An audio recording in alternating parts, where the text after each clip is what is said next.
sou José Mindlin, nasci em São Paulo, modéstia à parte, e me formei em Direito, advoguei uns anos, depois virei empresário em 1950 e fiz uma série de coisas variadas.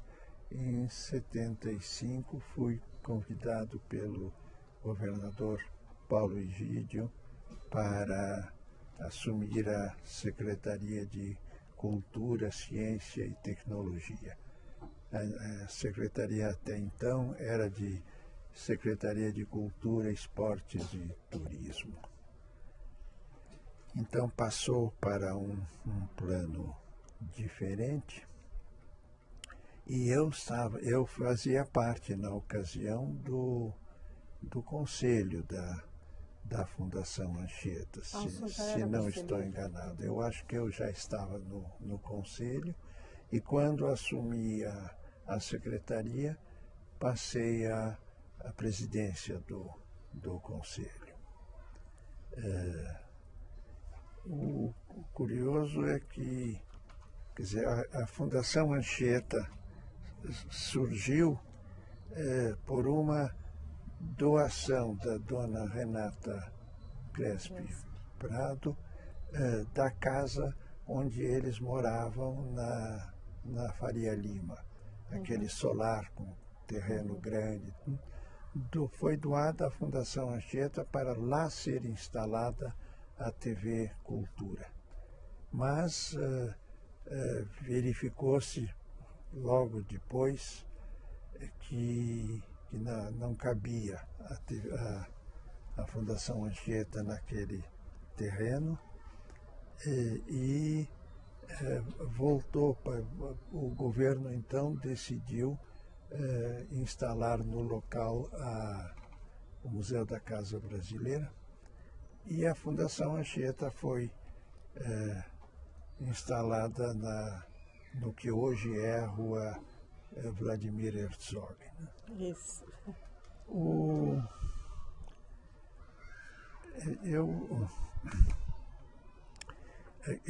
Quando eu assumi,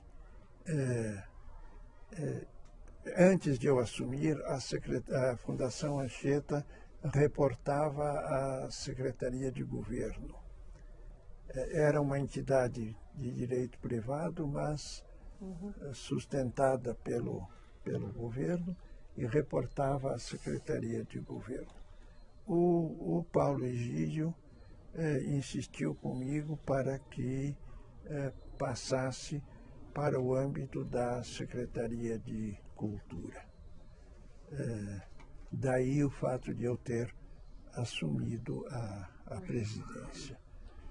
Mas eu fiquei na secretaria apenas um ano, porque foi um período tumultuado da vida brasileira. O regime militar ainda estava com um forte esquema de repressão, e apesar de parecer que havia um propósito de abertura por parte do presidente Geisel. E como eu era contra o regime militar, eu só aceitei a secretaria com o compromisso de que, se não houvesse abertura, eu sairia. E, de fato, só fiquei um pouco menos de um ano na secretaria, porque houve vários episódios que desencorajavam a minha presença. O primeiro foi a morte do Vladimir Herzog, depois a do Manuel Fiel Filho, e, em seguida, a ideia do Paulo Egídio de fazer a Fundação Anchieta voltar para a Secretaria de Governo. Isso foi a gota d'água que me fez sair, porque eu não queria que ela fosse incluída na secretaria. Mas uma vez que tinha sido, eu não podia concordar com a retirada. Que secretaria de governo era essa? De Você- educação? Ou Como? Era, Esse- era o mesmo papel que o Arnaldo Madeira hoje. Ah, sim. Gabinete de... Com todos os assuntos do governo passam pela Secretaria de Governo. É como no plano federal era o cargo que o José Dirceu ocupava agora. E o presidente, se eu não me engano, quando eu assumi, era o Alfredo Lopes, que era um amigo meu do tempo do Rui Nogueira Mackenzie. Martins?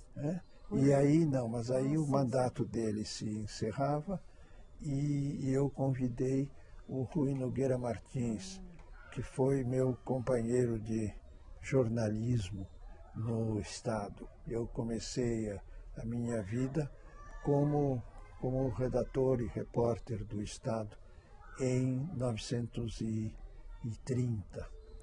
Eu tinha 15 anos e meio e, naturalmente, a precocidade que eu aparentava naquela época desapareceu completamente. Hoje não posso falar de precocidade. Mas eu aprendi jornalismo com o Rui Nogueira Martins, éramos muito amigos, e ele assumiu e estava organizando as coisas internamente quando vagou o cargo de diretoria de jornalismo. E o Rui estava em viagem de trabalho na Europa, e então coube a mim a indicação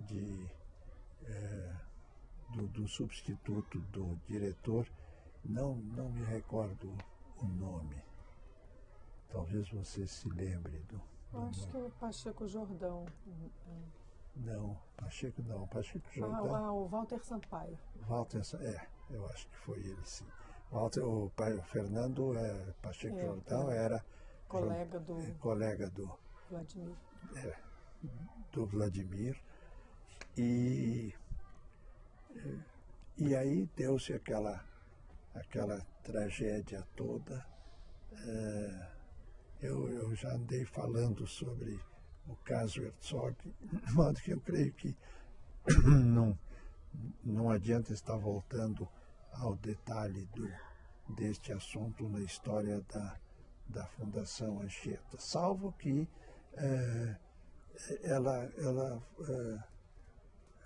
a mudança, a volta para a Secretaria de Governo teve como pretexto que ela não tinha audiência e que não estava funcionando bem. E que o que provocou a minha saída. Mas o ambiente lá era um ambiente bom, os que trabalhavam lá eram... enquanto eu estava no conselho, o Alfredo Lopes era o presidente da fundação, eu creio. A coisa já faz muito tempo, né? Então a gente confunde certas coisas. Mas era um ambiente bom. O conselho, na realidade, tinha uma função bastante limitada. As coisas eram decididas no plano da diretoria com bastante independência. Quando eu estava na presidência, pelo fato que logo depois fui substituído pelo Rui Nogueira Martins, as coisas eram decididas no plano de diretoria e o conselho era um conselho grande, tinha acho que 40 pessoas, não me lembro mais quanto. Então as sessões não tinham um caráter de decisões de magnitude. Era mais uma aprovação do que a diretoria estava fazendo. Depois, eu convidei para o conselho várias pessoas. Uma delas era a Heleninha Vilares, mais 2 ou 3 pessoas que eu convidei. E na eleição seguinte, eu quando saí do governo, continuei no conselho da fundação ainda por algum tempo, e aí houve uma eleição e a Heleninha não foi reeleita, apesar de ter havido um acordo anterior de renovação de cargos. Naquela ocasião eu deixei então o conselho. E aí depois o meu contato com a Fundação Rancheta foi mais no campo de entrevistas, havia gente amiga e é uma estação que todos nós ouvimos. Mas houve uma coisa curiosa: quando eu saí, eu fui visitar o novo general comandante da região, porque o Edinardo tinha sido demitido no dia da morte do Manuel Fiel Filho. Eu não saí logo que aconteceu o caso Herzog,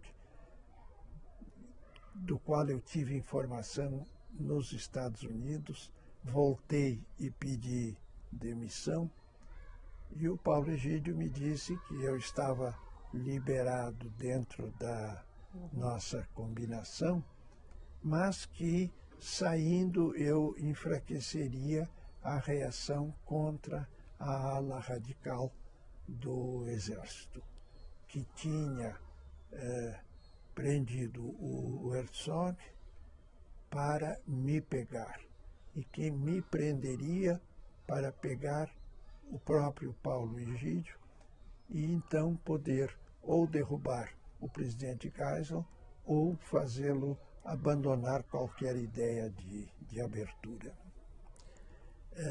Que era aquela fantasia da ala radical que via comunistas embaixo da mesa, embaixo da cama, né? Eu mesmo era considerado um agente de Moscou por uma parte do grupo radical. E havia um jornalista absolutamente venal que escrevia artigos contra os que queriam abertura e me tratava de secretário cor-de-rosa. Mas aí, então, diante do que o Paulo Egídio disse, eu não podia sair. Ele diz: olha, você está liberado, mas eu acho que você deveria ficar pelo que eu falei, mas também não posso garantir nada. Amanhã podemos estar todos ou na rua ou presos. Então eu realmente não tinha condição de sair naquele momento. E ele ainda insistiu para que eu permanecesse quando morreu o Manuel Fiel Filho. Mas eu já estava decidido a deixar.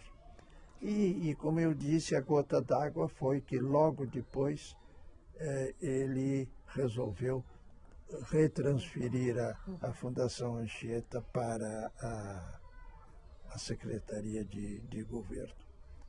Aí eu saí e fui visitar o general Dilermando Monteiro, que substituiu o general Edinardo. E ele é uma pessoa muito simpática, me agradeceu a visita, me disse que não tinha havido pressão nenhuma dos militares para a transferência da TV e para a minha saída. E aí me diz, olha, eu quero agradecer a sua visita formal e lhe propor que a gente converse um pouco, fora da formalidade. Eu digo, bom, com o maior prazer. Eu queria a sua opinião franca sobre a infiltração comunista na Fundação Anchieta. Eu digo, general, o pretexto para a transferência foi que a Fundação, a TV Cultura não tinha audiência e que estava sendo mal dirigida. O senhor acha que faz sentido fazer propaganda comunista numa televisão e rádio que não tem audiência e que funcionam mal? Propaganda comunista se faz na Globo, né? Aí deu risada e ficamos até amigos. Era uma pessoa muito simpática que infelizmente morreu pouco depois. Então, eu tenho uma certa dificuldade de falar da Fundação Anchieta sem envolver o que aconteceu comigo, que na realidade tem relação com a Fundação Anchieta, mas foi mais com o governo do Estado do que com a própria fundação.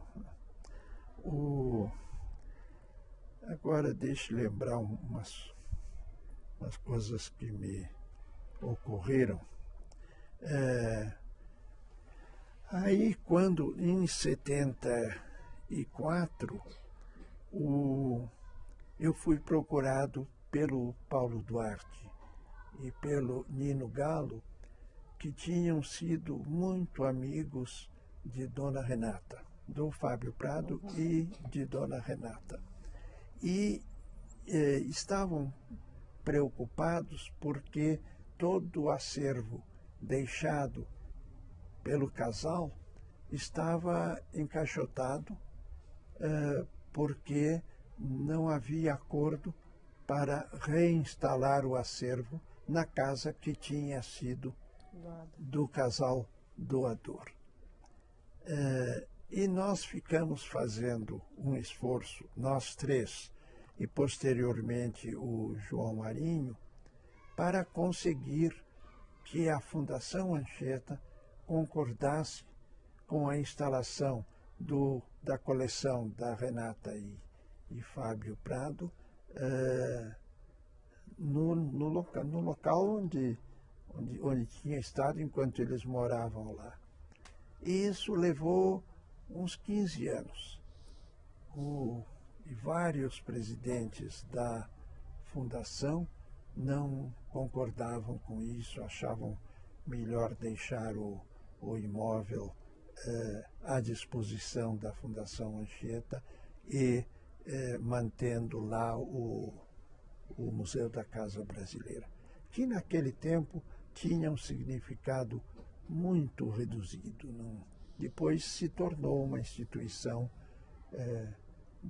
já de maior interesse, mas nós achávamos que seria uma prioridade absoluta que o acervo, a parte de arte e de bens culturais e mesmo do dia a dia, a casa de Fábio Prado e Dona Renata era uma casa brasileira.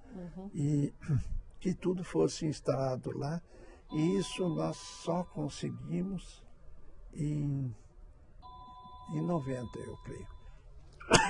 90 ou 92. É o telefone, sim. Até uma semana atrás, esse telefone não tocava. É assim mesmo, quando a gente chegar. Pois é, agora, de repente, apareceu esse som. Mas então, aí em 90... Em 90 ou 92,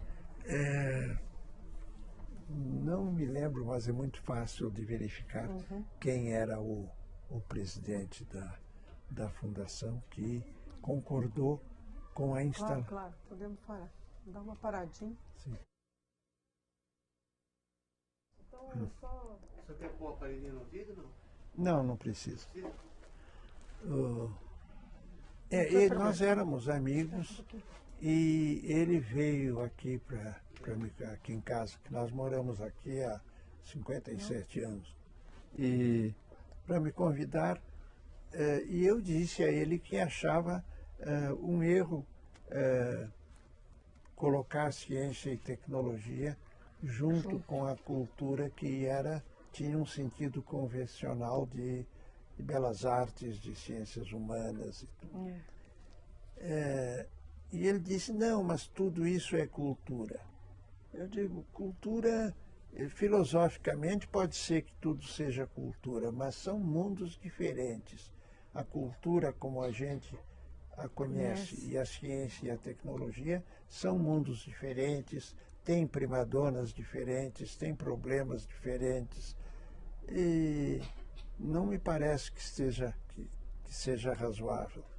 Aí ele disse, não, mas se você não quiser, eu não crio a secretaria, porque eu acho que você é a única pessoa que eu conheço que pode administrar esses dois campos e, além disso, tem uma experiência empresarial também, que é importante na direção da secretaria.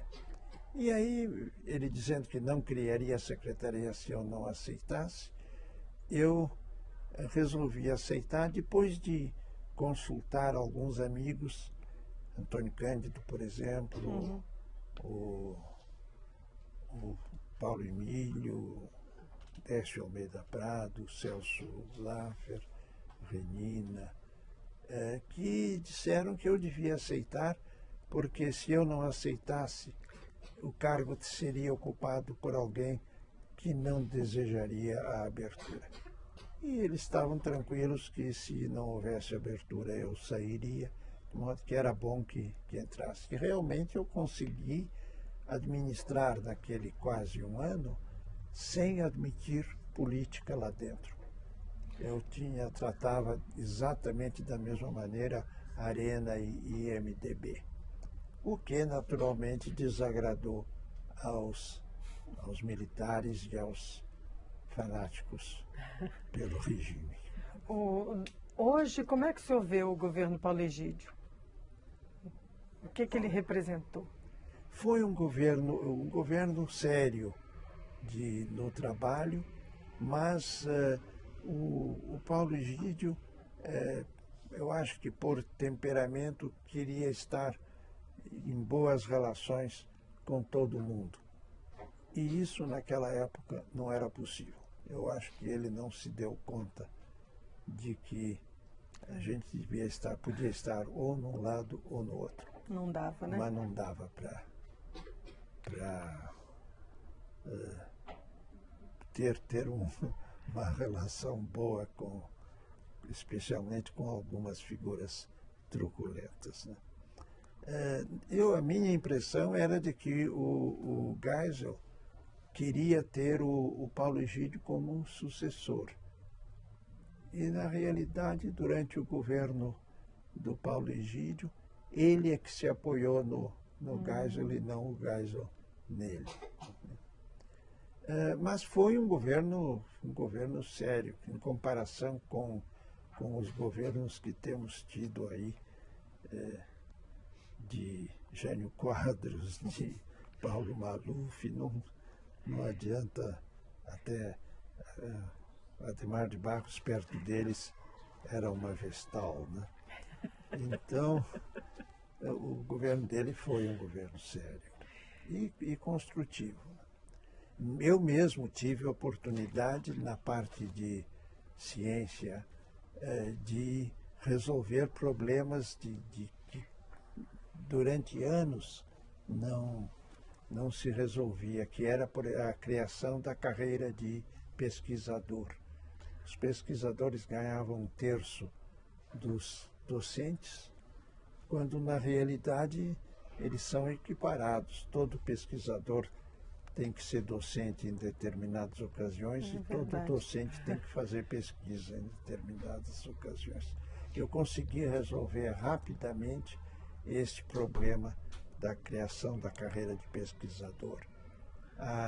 No campo da música, a situação era dramática. Nós fomos jantar num grupo, num restaurante, quase meia-noite, e o Paulo Egídio e nós e mais outros amigos, e chega um violinista dizendo: olha, governador, eu sou seu funcionário.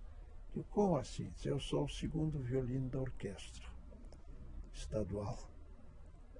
O que era um absurdo completo. Aí ele passou o homem para mim, eu digo: vem amanhã à secretaria, e resolvi o problema dos músicos que tinham que tocar em 3 orquestras para poder ganhavam um máximo de 2.500 cruzeiros por mês, quando o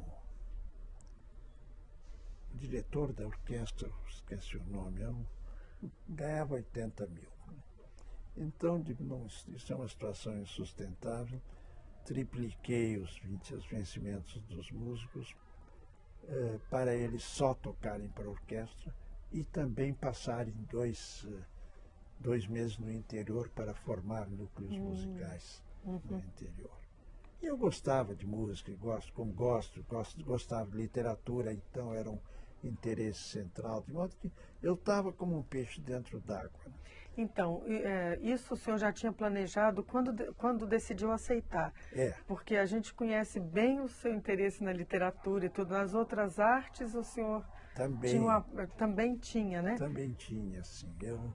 Eu tenho interesses variados. A biblioteca mesmo exprime a grande variedade de interesses, tanto que eu digo que a biblioteca é um bom exemplo de loucura mansa, porque foi crescendo no tempo. Ela não foi planejada, mas como eu me interesso por muita coisa, ela passou a conter livros de muitos assuntos, né? Agora acho que você pode pegar lá, está ali naquela base. Ó. Naquela hora ele percebeu que estava ligado ainda um pouco. Então por isso que ele estava tentando ligar e não conseguia. Sei. Por isso que ele foi pegar da sua mão. Sei. A gente está no fim, é só 2 perguntinhas mais para a gente localizar, tá? Podemos. Então, o senhor disse que o senhor é que indicou o Vladimir Herzog para esse cargo. Porque o Rui estava fora. Ele é que deveria ter indicado. E o senhor conhecia o Herzog da onde? Assim, o senhor sabia dele? Não, eu não conhecia o Herzog, mas eu fiz a escolha baseado nos currículos, em que o currículo do Herzog era de longe melhor que o dos outros. Ele era da revista Exame, né? Ele trabalhou na BBC. E ele, uma coisa que me impressionou muito favoravelmente é que... Tá aí? Agora é o outro que toca assim? Não, ele da atual. Oi? Ah. Eu não conhecia o Herzog e tinha ouvido falar, mas superficialmente, dele. A escolha se baseou no currículo, que era uma recomendação por si mesmo. E me impressionou o fato de que ele não fez nenhuma referência a laços que nos poderiam unir. Por exemplo, era um grande amigo de Antônio Cândido, o que para mim já seria uma recomendação suficiente. Antônio Cândido é um amigo meu de vida inteira, né? Com um irmão mais moço. Nós dois somos judeus, mas eu não sou praticante, não tenho, mas enfim, nem sabia que ele também era judeu, e ele não invocou nenhum elemento de de aproximação que pudesse influir na minha decisão. Isso em si mesmo é uma coisa muito positiva, né? E eu sei que houve resistências porque demorou a nomeação e havia candidatos muito menos qualificados, mas muito identificados com o regime, que eu conhecia e naturalmente não iria indicar. Mas aí começaram... Eu tive que pedir a anuência do SNI. Naquela época, para cargos de certo nível para cima, o preenchimento só se podia fazer com o acordo do SNI. Então liguei para o coronel-chefe do SNI, ele me pediu meia hora para fazer uma verificação e me telefonou de volta dizendo que não havia objeção. Que o Herzog, na mocidade, tinha tido uns laivos comunistas, mas que era coisa sem maior significação, de modo que estavam de acordo. E eu comuniquei isso ao Paulo Egídio e a nomeação ainda demorou quase um mês, eu creio que por causa da pressão das pessoas que ambicionavam o cargo, né? Mas foi nomeado. E o que o senhor achou da atuação dele depois que ele foi no cargo? No cargo, eu estava tranquilo de que ele daria um desempenho plenamente satisfatório. E aí eu viajei e não foi ainda a viagem da tragédia. Eu fui a um seminário na Universidade do Texas e quando voltei, diga-se de passagem, essas viagens eu fazia por minha conta, não como secretário. Mas quando eu voltei, o Paulo Egídio me disse, olha, parece que está havendo problema com o Herzog, veja lá o que há, porque eu não quero problema nessa área. Eu então liguei para o coronel, dizendo, olha, o governador me falou isso, pô, senhor, nós poderíamos conversar, se o senhor puder vir amanhã aqui ao Palácio do Governo, eu vou ter uma audiência, então a gente pode conversar. E aí nos encontramos e ele disse, olha, eu acho que ele está muito mal orientado, porque imagine que no próprio dia da posse ele apresenta um programa sobre o Ho Chi Minh. Digo, se ele apresentou o programa no próprio dia da posse, evidentemente não foi